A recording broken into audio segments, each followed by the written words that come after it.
So Bojan Bogdanović, external trade interest in Detroit's Bojan remains high, while the Pistons continue to insist they are motivated to keep the veteran swingman. The Pistons' stance is routinely dismissed as posturing, but they certainly held firm at the trade deadline in February after months worth of trade offers came in for the creation swingman. That comes from Marc Stein. I really want to talk about this piece of news real quick because I'm very much interested in it because I see it both ways. Because if the Pistons keep Bojan, he's going to help the young guys grow. And with Cade returning and getting healthy, with the improvement of Jalen Duren, Jaden Ivey, Asor coming into the mix, he's going to help them win some games.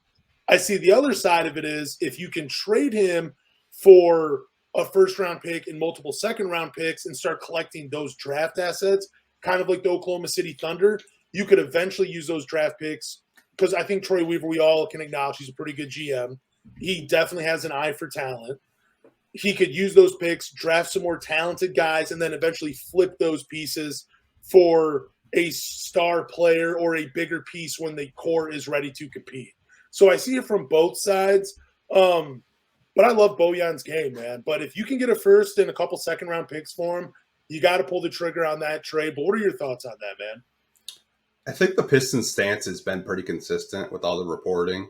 For people that are new here, I mean, me and Lance have been talking about Bojan trade rumors. It seems like over the past year since we acquired him. I think the Pistons' stance has always been we want to keep him. We're not willing to trade him. And, the offers that the Pistons want have stayed the same. It's that we want a first-round pick and multiple seconds. If you want him that bad, you'll pay the price. And I think people listening or watching right now, they know that price is ridiculous. It's a ridiculous price to ask for. That's why the Pistons aren't going to trade him. He's one of your best three-point shooters. He averaged 20 points a game. He almost flirted with, like I said last week, 50, 40, 90. He was the number one option when Cade was out. He's a valuable piece. Now, is he a vet that can play both ways? No, he's not the best defender. But you're getting Cade Cunningham back. You added Asar Thompson to the roster. You added vets in Monte Morris and Joe Harris. I think the Pistons should just keep him.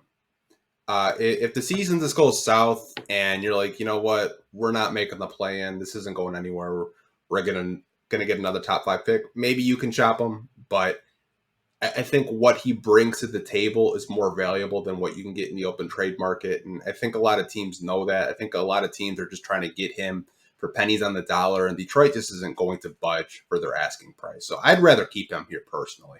But I mean, if you can get it first in a couple seconds, would you pull the trigger on that? Or I don't think that's realistic. I don't think there's an NBA team that would do that. I just think that asking price is just ridiculous to me.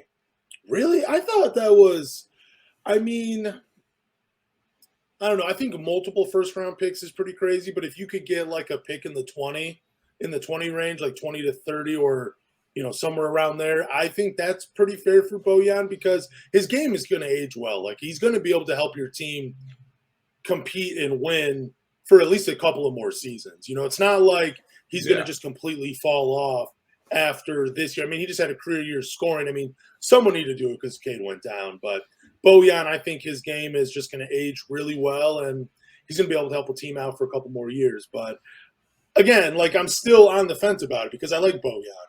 And this team, I mean, we're not going to win a ton of games. We're going to win a lot more than 17. And Bojan, if he's on the team, he's going to be a huge help. And he's really going to help them out. But I don't know. Like the asking price, I don't think even, I know some people are commenting, like, what if you get a late first? I thought their chance to trade him was during the draft when the Lakers had a first round pick because the Lakers were reported to like him. Every vet we get, it was Derrick Rose a few years ago. Now it's Bojan. We'll probably see more LA Lakers rumors this year saying that they want Bojan and they'll give us like Cam Reddish and Jackson Hayes or some crap like that. I can already see it, but I think he's valuable. I think that the trade offers that you would get for him, I don't think you're going to get a first. You'll probably get maybe a second. You have to remember we traded him for Kelly Olynyk and Saban Lee. The return on, Bojan that Utah got wasn't great. So you can't expect Detroit to, get a first-round pick and a young player and all these assets. Like, it's just not going to happen. You have to remember the guy's 33, 34 years old. Yeah, that's true. But I always feel like a team, like you were saying, Los Angeles is going to be in the mix. Dallas, they're always looking for someone to open the floor for Luka, now Kyrie. They're always going to be in the mix. There's always going to be those teams that are going to be in the mix for a veteran that can shoot the ball, and Bojan fits that.